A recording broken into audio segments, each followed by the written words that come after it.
Okay guys, quick little video here, soldering brass. Let's see if we can do this in one take. Got my brass there, these are just some old liners. It's important that you get your brass clean, very clean.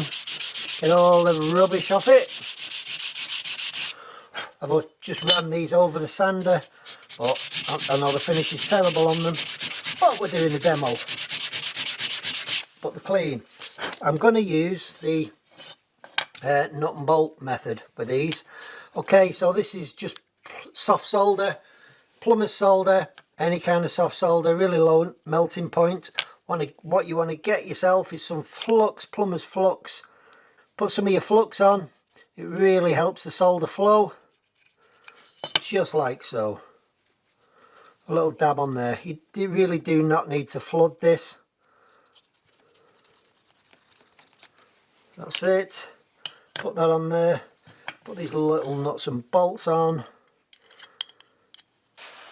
Right, they should just about hold. I've not tightened them up, but if you use G-cramps, things like that, mole grips, just be careful because the mole grips on the G-cramps or whatever you're using can suck the heat out the brass and your solder won't flow. So just be careful of that. All you've got to do now is get your solder, wipe your solder wire down just so that it's clean, and light your burner. Propane torch is more than hot enough to do this job. And what you want to do is you want to heat the thicker section up first.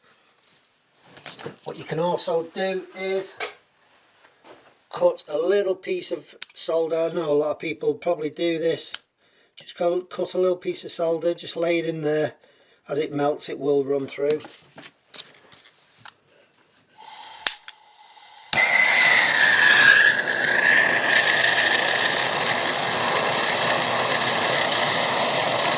Don't heat the solder up, just heat the brass up.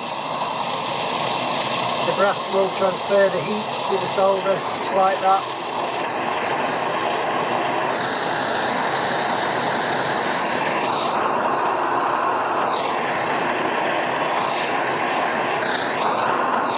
And the solder will flow, just like that.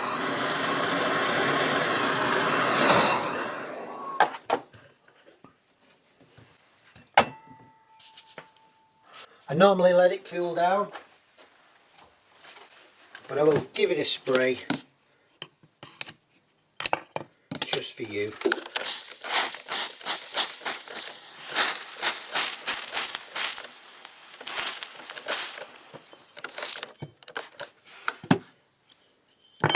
Still hot. And there we go, beautifully soldered on.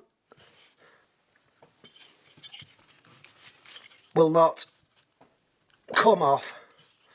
You can kind of hit that as much as you want. Won't come off.